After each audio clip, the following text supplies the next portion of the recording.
en la Araucanía. Ya, Humberto, estás al aire, ¿qué tal? Tanto Marimarri Pupeñi y Marimarri Pulamía, Compuché, buenos días a todos, gracias por la invitación y esperamos que sea una conversación agradable en torno a un tema que no es del todo agradable, pero que es necesario que la gente pueda entender, comprender y en definitiva ser más empática ante la situación que están viviendo nuestros hermanos del pueblo nación mapuche. Claro, esa es la idea, Humberto, bien, bien tú lo señalas, la idea es explicar, es acercar estos temas que pueden ser complejos, que efectivamente son complejos, y que queremos acercar a la gente y explicar un poco qué es lo que sucede. Primero, para que la gente se ambiente y sepa qué es lo que hacemos en estas materias, explícame un poco a grandes rasgos qué es la defensa especializada mapuche o de pueblos originarios, puntualmente mapuche, la que tú ves, y por qué es necesario que exista. Eh, a ver, la defensa penal mapuche nace en un contexto de el año 2000, cuando se inicia la reforma procesal penal en las primeras regiones, tanto en la región de la Araucanía como en la región de Coquimbo. Se percata de inmediato el defensor nacional de aquella época, Alex Caroca Pérez, por allá por el 2001, cuando se inician los primeros, llamémoslo, conflictos territoriales que se señalaban, se percatan de que estas imputaciones que se realizaban contra eh, peñis, personas pertenecientes al pueblo mapuche que estaban en proceso de reivindicación de sus tierras, lamentablemente se estaban yendo desde lo que era el campo civil, de materias civiles, es decir, que dicen relación con litigios por tierra, estaban pasando derechamente a ser judicializadas mediante el proceso penal.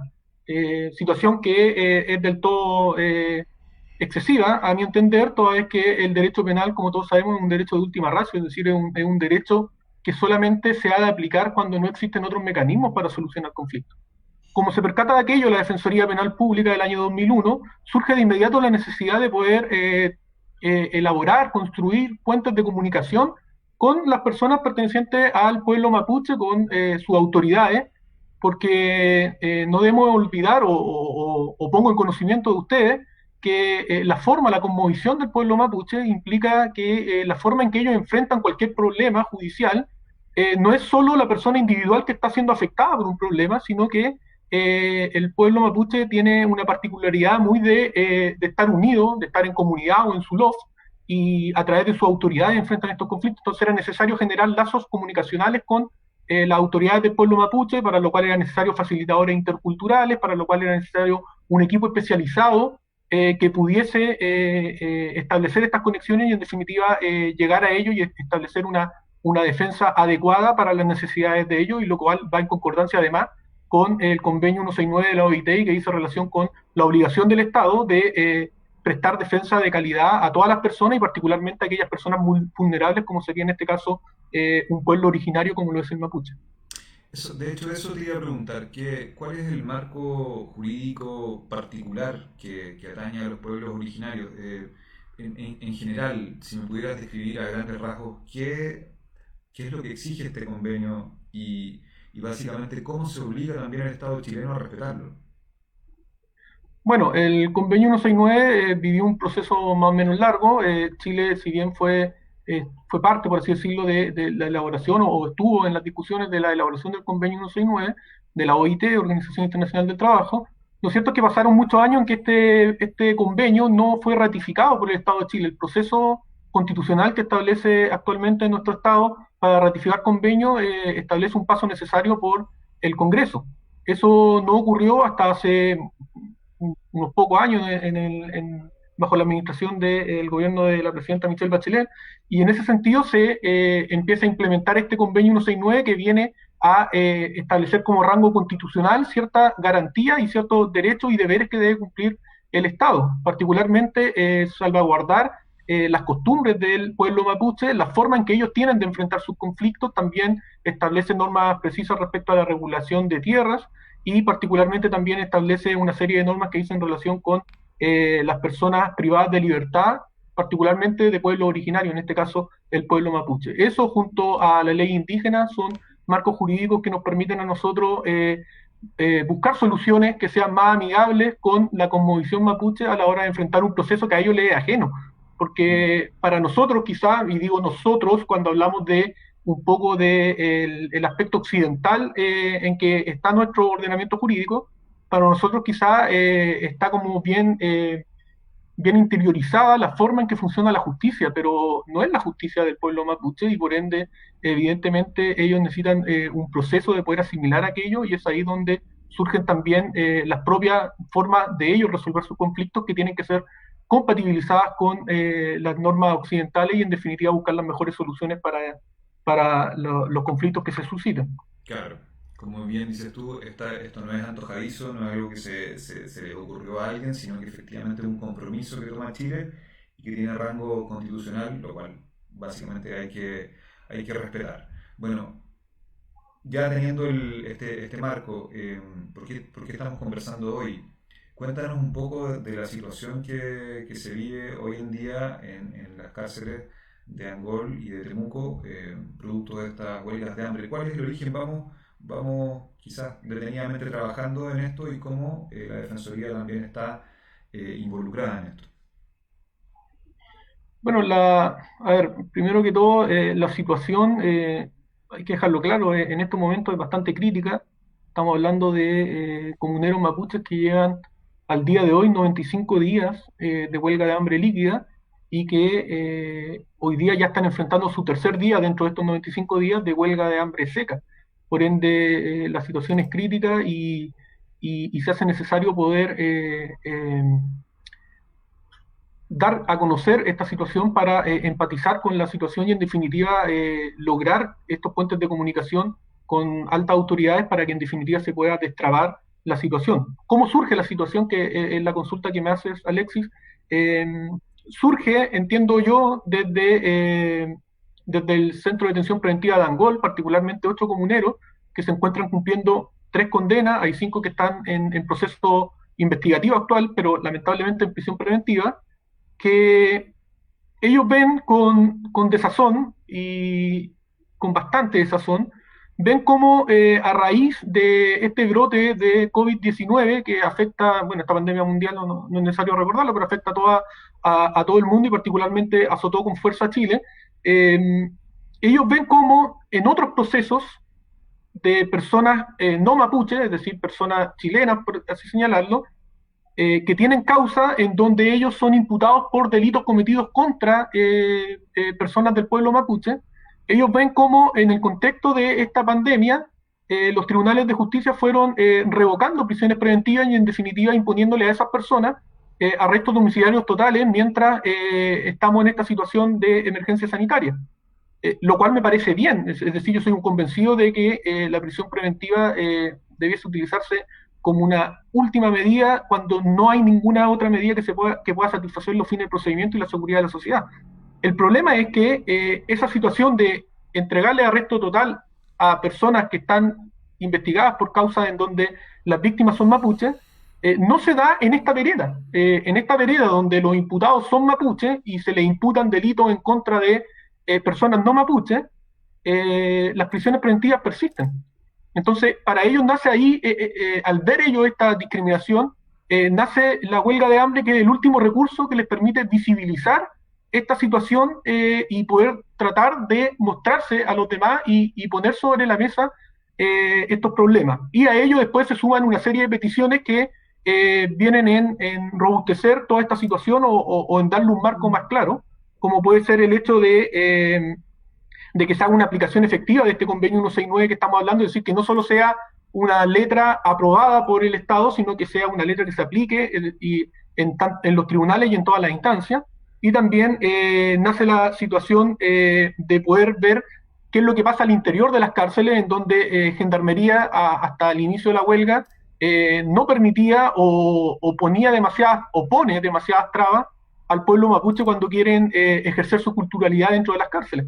Entonces, todas estas situaciones llevan a esta huelga de hambre que busca, en definitiva, que haya un diálogo entre partes en igualdad de condiciones.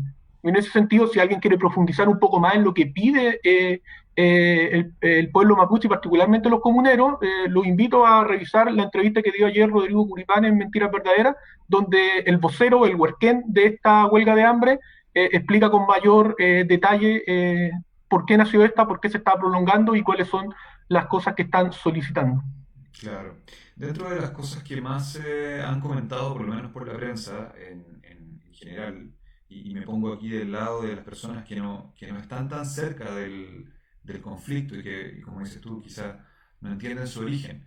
Eh, pero claro, cuando tú explicas que se están dando libertades, por así decirlo, fin de la prisión preventiva y un paso a un arresto domiciliario a personas que también están imputadas por delitos graves, ¿cierto? Contra el pueblo mapuche en particular. Cuando está pasando esto, eh, claro, hay una molestia obviamente de no poder salir de prisión preventiva.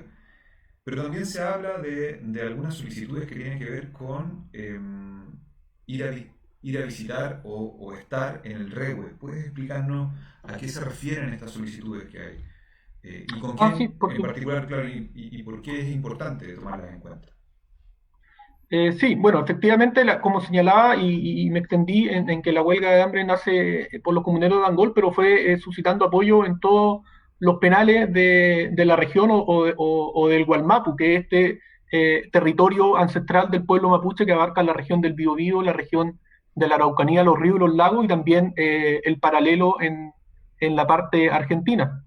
En ese sentido, se sumó, por ejemplo, el Machi Celestino Córdoba, quien también tiene sus propias peticiones y que dice en relación con el rol del Machi.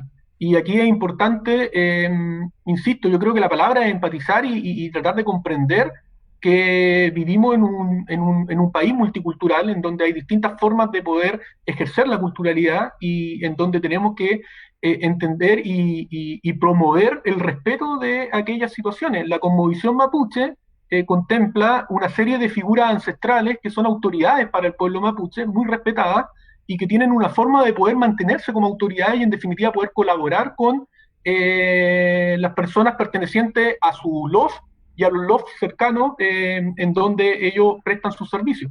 En ese sentido, la figura del machi muchas veces desde el punto de vista occidental se ha tratado de asimilar como una especie de religión mapuche o de médico mapuche, pero lo cierto es que la figura del machi abarca muchos aspectos. La figura del machi particularmente dice en relación con la espiritualidad del pueblo mapuche y la persona que ejerce esta espiritualidad y puede buscar, primero, mostrar al pueblo mapuche las cosas que vienen y cómo poder buscar soluciones a los problemas que se van suscitando y en definitiva a través de los medicamentos que pueden ir encontrando en las hierbas, en la WEN, pueden ir buscando soluciones a las enfermedades que presentan las personas mapuches. El machi, en ese sentido, tiene una profunda conexión con su rewe. El rewe, podríamos, tratando de asimilar, puedo caer en errores, pero tratando de asimilar un poco a lo que es la cultura occidental, podríamos hablar que el rewe es una especie de altar del machi que se encuentra en su centro de ceremonia, que se encuentra en su territorio. El rewe no se puede ir moviendo de lugar en lugar porque el rewe nace de donde está el espíritu que forma a la persona del machi. Y el rewe es un símbolo muy importante porque está representado por 7 escalones que en definitiva van ejemplificando los distintos mundos por los cuales transita un machi cuando entra en trance. Y ese trance es muy importante porque es el que le permite tener esas visiones, sueños, conocidos como peumas, que en definitiva, tras su interpretación, permiten ver cómo enfrentar las situaciones más complejas que vive en el día a día una comunidad o LOF. En ese sentido, surge la necesidad de que el machi de una comunidad pueda retornar a su rewe, porque es ahí donde encuentra sus energías para poder renovar su condición de machi. Si un machi no vuelve a su rewe, como pasa con el machi celestino, que está privado de libertad y por ende no tiene acceso a su rewe, puede contraer enfermedades propias del machi desde el punto de vista de la espiritualidad. Y en ese sentido, contrae un Kisuku-chan que puede inclusive, y no estoy siendo alarmista, en la realidad puede inclusive llevarlo a situaciones críticas de salud y también puede eso traer consecuencias nefastas no solo para él, sino que para la comunidad por extensión y también para su descendencia. Es ahí donde radica la importancia de que el machi pueda retornar a su rewe, particularmente, y por eso también hago menciona a la situación del Machi Celestino, particularmente cuando estamos en tiempos de pandemia, porque los tiempos de pandemia, que son tiempos difíciles, exigen a la comunidad poder enfrentar esta situación, y la comunidad recurre a su Machi. Y si su Machi no está en su regue, no pueden buscar la solución al problema. Y eso es muy grave desde el punto de vista de la culturalidad mapuche y va en contra del convenio 169, que establece que se tienen que respetar la culturalidad y la cosmovisión de las personas de los pueblos originarios, en este caso del pueblo mapuche. Sí, se entiende perfecto y gracias Humberto por acercar estos términos también a todas las personas que en realidad a veces nos quedamos en este análisis superficial y no nos ponemos en el lugar de ser parte de esta cultura. Si uno estuviese hablando, no sé, de la cultura budista y estuviéramos hablando de un monje, que aquí la figura es distinta, pero claro, para las personas que son parte de ese mundo budista es muy relevante, y lo mismo en el mundo católico, cristiano y todo eso. Hay que verlo de esa manera, hay que entenderlo, como bien lo has hecho tú, de entenderlo para poder ver la relevancia que tiene. No es un capricho, podría ser, que la gente podría verlo como esa manera, de querer quizás terminar con estar en la cárcel. Tiene que ver con la importancia que es para su pueblo y por eso mismo te agradezco en el fondo de detenerse porque son cosas en las cuales a veces uno no tiene el tiempo o no tiene la oportunidad de entender. Dentro de lo que tú has descrito, eh, ¿en qué condición se encuentran estas personas? Tú algo hacías mención, pero estamos hablando ya de un problema que puede afectar, por ejemplo, que podría llevar a la muerte de alguno de estas personas.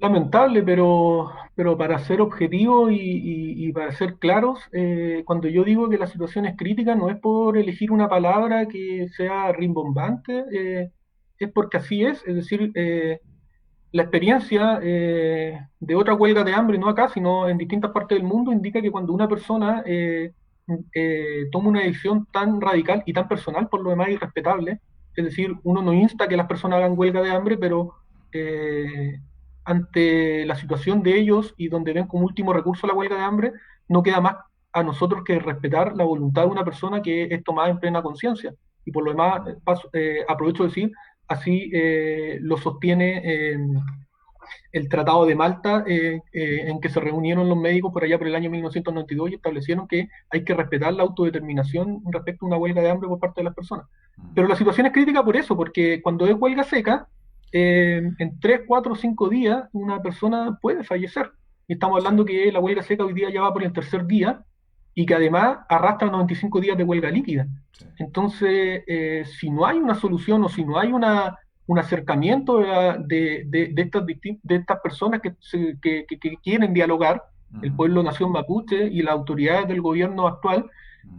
podríamos tener un desenlace lamentablemente fatal el fin de semana o los primeros días de la próxima semana.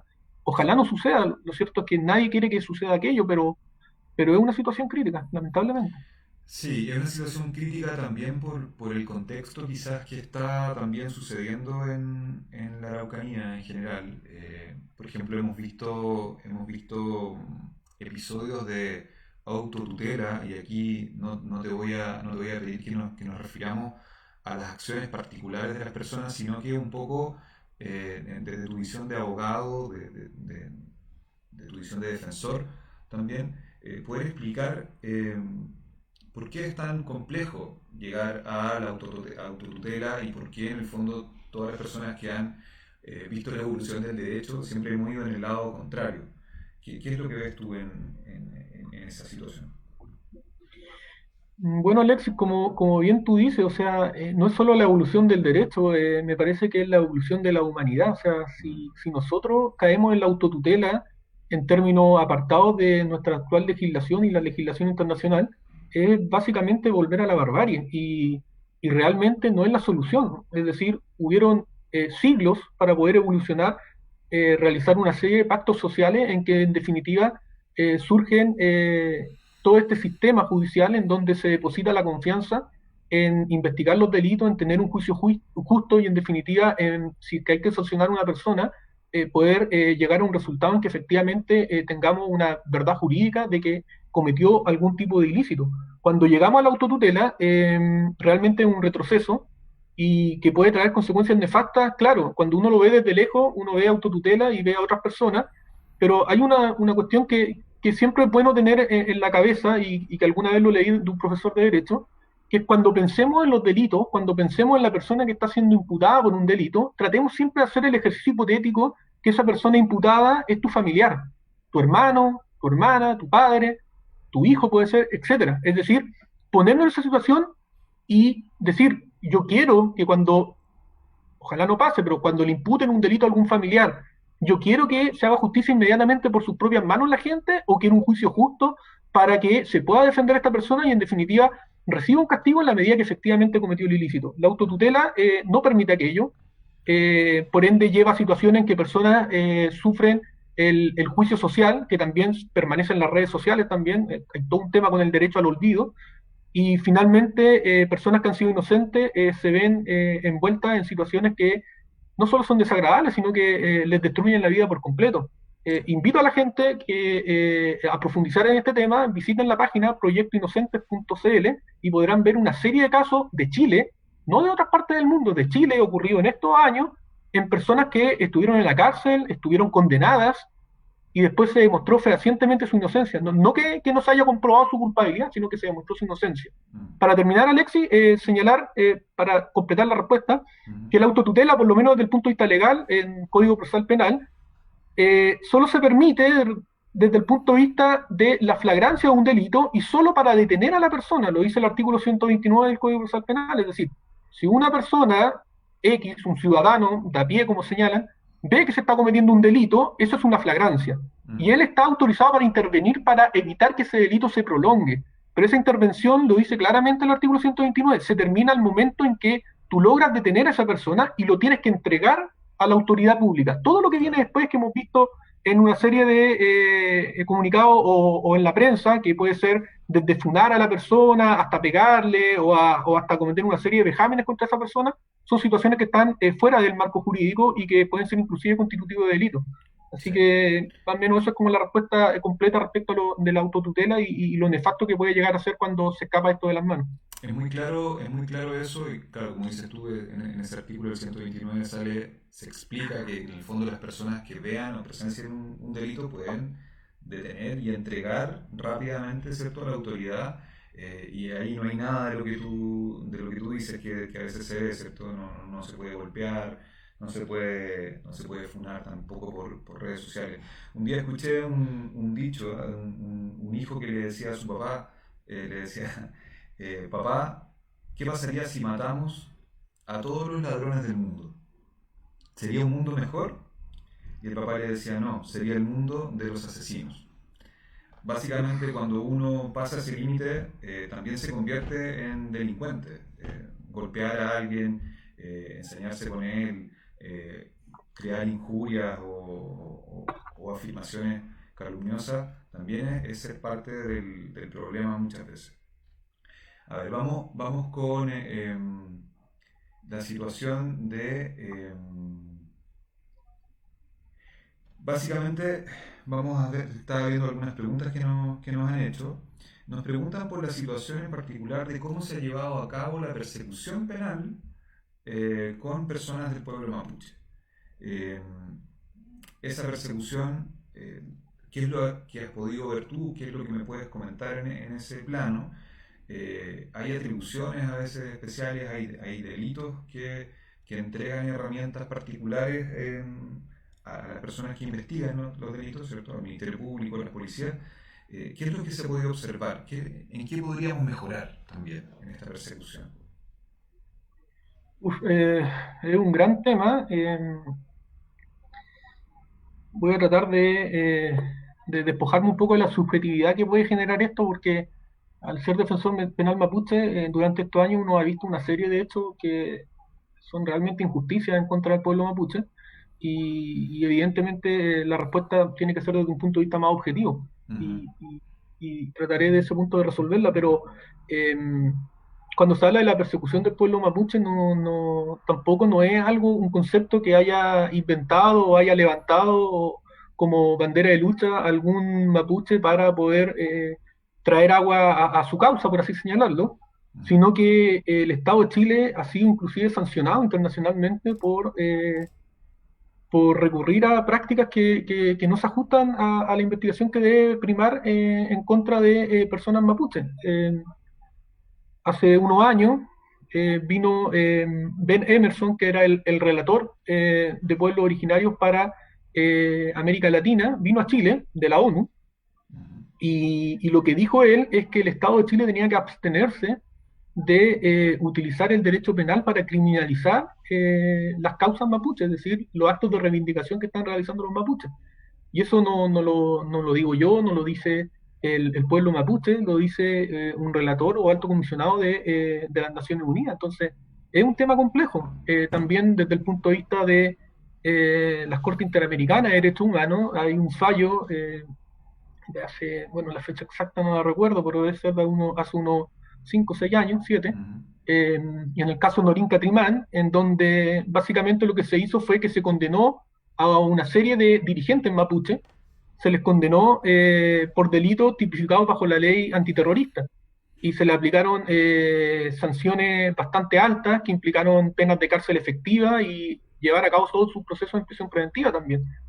Y resulta que ese fallo fue, por lo menos en lo que es el Estado chileno y el sistema penal chileno, fue en todas sus instancias ratificado y fue aplicado. De hecho, las personas estaban cumpliendo pena durante años y este caso se llevó a la Corte Interamericana y la Corte Interamericana falló a favor de todas estas personas condenadas, Norín Catrimán y otros, y en definitiva ordenó al Estado chileno dejar sin efecto la sentencia, reparar todo el daño que sufrieron estas personas y modificar también, o dentro de lo que se recomendaba estaba el tema de modificar la ley antiterrorista. ¿Y cuál es el gran problema? Que la ley antiterrorista, particularmente la 18.314, haciéndome cargo de tu pregunta en cuanto a las prerrogativas de investigación, es una ley de excepción y como tal se tiene que aplicar cuando realmente veamos que hay un hecho terrorista que afecta a que afecta a una determinada persona. Particularmente en la Araucanía, todos los fallos han indicado que no existe terrorismo en la Araucanía. Y eso, insisto, estoy tratando de ser lo más objetivo posible. Esos son los fallos de la excelentísima Corte Suprema, que en las últimas causas ha señalado que no son hechos que se puedan ser constitutivos de terrorismo. Pero ¿cuál es el problema? Que el Poder Judicial, a mi entender, y esto es una opinión más bien personal, ha entendido mal lo que es la aplicación de la ley antiterrorista en el proceso de investigación de un hecho. Y voy a dar un ejemplo. En el lamentable hecho de la muerte del matrimonio Luxinger-Mackay en un incendio, en algún momento la investigación se dirigió contra mi defendido, José, y particularmente porque José supuestamente había, a funcionarios de la Policía de Investigaciones le había confesado que él habría cometido el ilícito con una serie de personas, es decir, involucró por lo menos a 10 personas más. ¿Y qué hizo el Ministerio Público, que es el encargado de investigar los delitos en Chile? Amparado en la ley antiterrorista, porque ellos decidieron calificar el hecho como terrorista, utilizaron una prerrogativa que le da la ley antiterrorista, que es la del delator compensado, es decir, entregarles estas garantías a esta persona que está confesando una participación en un ilícito. Y eso le permitió al Ministerio Público sostener una investigación en contra de todas estas otras personas y en definitiva llevarlo a juicio y finalmente, no todo, la mayoría fue absuelto, pero fueron condenadas algunas personas bajo esta investigación desarrollada íntegramente bajo el amparo y la tramitación o de las prerrogativas que da la ley antiterrorista. Pero ¿qué pasó? Que después la Corte Suprema, conociendo un recurso de nulidad presentado por la Defensoría Penal Pública y la Defensa Privada, da la solución correcta de que el hecho no es constitutivo de un ilícito terrorista. Luego, si el hecho no es terrorista, el delator compensado no debería haber operado nunca. Claro. Pero aún así, pese a que se determinó que el hecho no es terrorista, sí se permitió que durante toda la investigación esta se construyera en base a un delator compensado. Y ese es el problema, porque los tribunales deberían tener más autonomía, y yo creo que la ley se las da, de poder hacer un control jurisdiccional en la etapa investigativa respecto a lo que dice el Ministerio Público. El Ministerio Público puede decir muchas cosas, está dentro de las reglas del juego, claro, pero es el órgano jurisdiccional, escuchando a ambas partes, defensa y ente persecutor, quien tiene que determinar y decir, ¿esto es terrorismo o no? y si determinan en una etapa de investigación que no es terrorismo, debería señalarle al Ministerio Público, no es terrorismo, por ende no puede usar la figura del delator compensado. Y una serie de otras prerrogativas que da esa ley y también la Constitución cuando hablamos de terrorismo. Claro, porque si no, en el fondo, esta puerta de calificar un delito en el inicio de la investigación, porque no hay que olvidar que aquí se está iniciando una investigación, existen todos los derechos de la persona para poder ser representada y defenderse durante esta investigación. Si entramos por un delito calificándolo de terrorista, básicamente se merma esa posibilidad y también se dan más atribuciones al ente persecutor. Entonces, claro, es buena la aclaración que haces tú, en el fondo, a este llamado a la judicatura también a poder quizás ser un poco más exigente en cómo se justifica esa calificación. Mira, nos falta tocar una figura que yo creo que es muy importante dentro de la defensa mapuche particularmente, que es la figura de los facilitadores interculturales y cómo ustedes también establecen una relación con el pueblo mapuche. ¿Por qué? Porque son representantes del Estado. La Defensoría Penal Pública puntualmente es parte del gobierno, del Estado de Chile. Me imagino que también no es tan sencillo generar lazos de confianza y también respetar la cosmovisión, el idioma. Tú partiste esta entrevista saludando en Mapudungun, lo cual en el fondo nos da la idea de que también hay un esfuerzo por acercarse en esa línea. ¿Cómo es que en el fondo lo van generando? Bueno, claro, yo partí saludando en Mapuzungún, no voy a decir que hablo Mapuzungún porque realmente lo que he aprendido en este tiempo, saludos protocolares y una serie de palabras que uno trata de incorporar en el léxico y que dice relación con el respeto que uno tiene que tener con otra cultura en igualdad de condiciones. Es decir, el hecho de saludar en Mapuzungún y después también hacerlo en español implica poder entender la multiculturalidad en la que estamos envueltos y en definitiva respetarla a todas las culturas e integrarlas para vivir en armonía.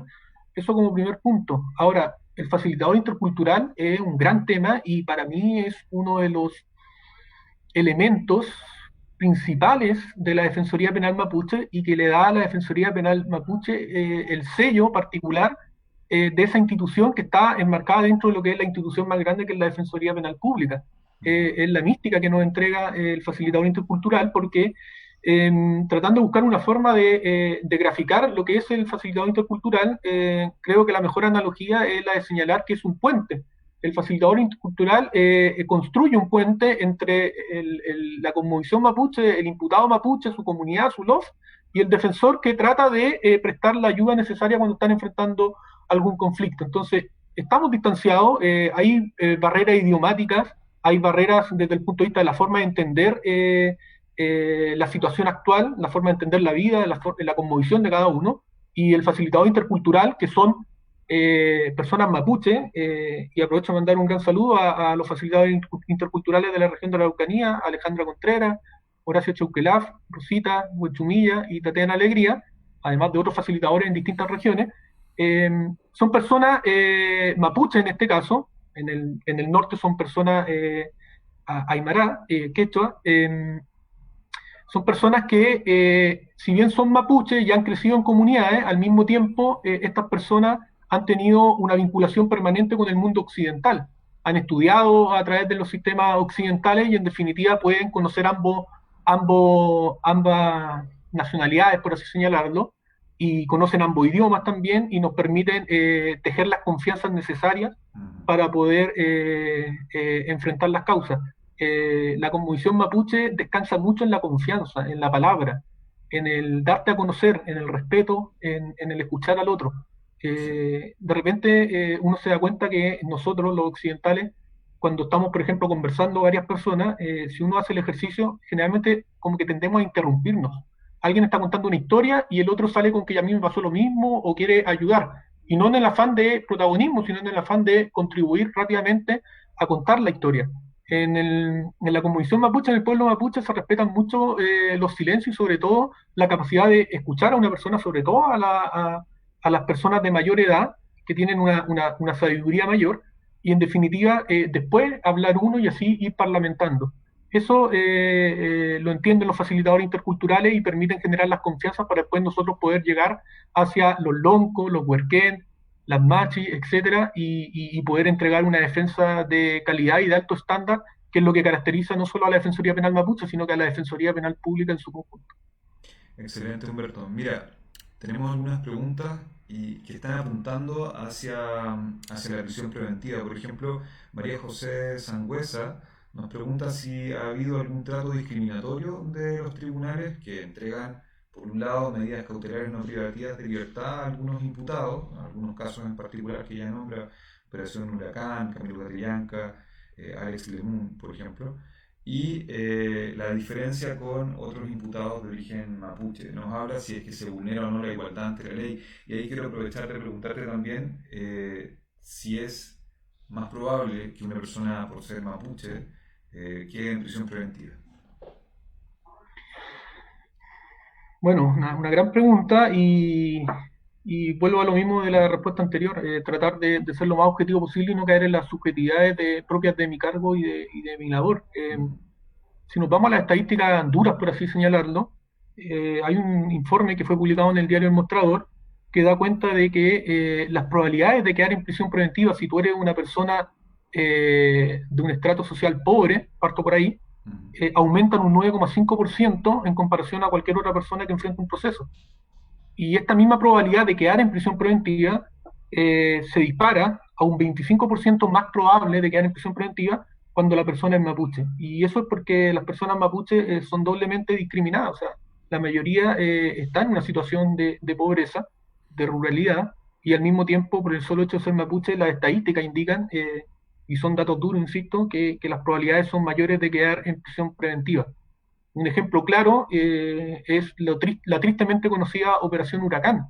Ujú. Eh, no olvidemos que cuando surge la Operación Huracán, y que me tocó estar desde el principio, desde el día sábado, cuando ocurren las detenciones de varias autoridades del pueblo mapuche, de la comunidad de Temucuicui, de la zona costera del Biobío y también de por acá de Padre Las Casas, se discutió la prisión preventiva y la defensa penal pública, que éramos 4 defensores, se opuso porque establecimos una serie de argumentos que eran bastante claros de que era imposible poder sostener una participación de estas personas que eran dirigentes mapuches. Y al tribunal no le tembló la mano para mandar a 8 personas privadas de libertad por esta investigación. Afortunadamente, después, a través de un recurso de amparo en la Suprema, se pudo recuperar la libertad, pero eso demuestra cómo esas personas fácilmente ingresaron a la prisión preventiva, estuvieron privadas de libertad casi un mes, y resulta que después nos dimos cuenta que era una situación totalmente anómala, una situación en que se inventaron pruebas para poder perseguir a dirigentes mapuches y en definitiva encarcelarlos. Entonces, es una situación grave y refleja lo que es el inicio de tu pregunta o de la pregunta de la persona que la escribe, que no alcanza a retener el nombre, y que hizo relación con que objetivamente sí hay un mayor riesgo de quedar en prisión preventiva cuando tienes un origen étnico mapuche. Sí, María José Sangüesa fue la persona que nos escribió. María José. Sí, como muchos otros que te envían saludos también en estos momentos. Hoy, Sí, aprovechando de sí, saludo, también mandar un gran saludo a todos quienes componen la Defensoría Penal Mapuche. La Defensoría Penal Mapuche no solo somos los defensores y los facilitadores, sino que también cumplen un gran trabajo y una abnegada labor los asistentes administrativos. Y en ese sentido no puedo dejar de nombrar a Cristina Oñate, a Lorena Fariña, Tela Machuca y Rodrigo Pizarro, que ejercen una gran labor en ayudarnos a nosotros a poder llevar adelante todas estas causas. sí, fundamental el trabajo. La Defensoría en general trabaja en equipo. No hay ninguna persona que pueda ser capaz, ¿cierto?, de poder llevar esta materia, que es muy compleja, ni otras materias solo. En general, siempre tenemos equipos de trabajo que son fundamentales. Mira, estamos ya cerrando, Humberto, pero antes de cerrar me pidieron poder contarle a la gente que tenemos una actividad que también va en la línea de los derechos humanos, que es un seminario, que es el seminario online Desafíos para la Defensa de los Derechos Humanos de los Niños, Niñas y Adolescentes, que va a ser el 11 de agosto, a través también de Facebook Live, a las 17 horas. van a participar tres instituciones bastante que tienen harto que decir en esto, el INDH, la Defensoría de la Niñez y la Defensoría Penal Pública a través de sus directores nacionales, puntualmente Sergio Mico, Patricia Muñoz y Andrés Manque, el defensor nacional. Así que para seguir hablando de derechos humanos, tal cual lo que tú comentabas hoy, te agradezco la claridad, sé que no es fácil hablar de estos temas claramente, tú lo has hecho hoy, Humberto, así que se agradece y espero, bueno, tenerte en otra ocasión. Gracias a ustedes por la invitación y un fuerte abrazo a los comuneros que se encuentran en huelga y no solo a ellos, sino que a todas las personas que están detrás de la huelga y que están sufriendo tanto como ellos. Me refiero a los hijos que tienen detrás, la mayoría de los comuneros tienen hijos menores de edad, a las Lamien, su señora, y a toda la comunidad entera que está apoyando. Mucho Nehuen para ellos y ojalá que tengamos una solución a este conflicto que permita eh, tener una mirada más amplia en cuanto a lo que es la multiculturalidad y el aporte grande que es para nuestra identidad el pueblo mapuche y los demás pueblos originarios en las distintas zonas de nuestro país. Eso es Humberto Serri, jefe de la Defensoría Penal Mapuche. Muchas gracias, Humberto. Y eso a usted.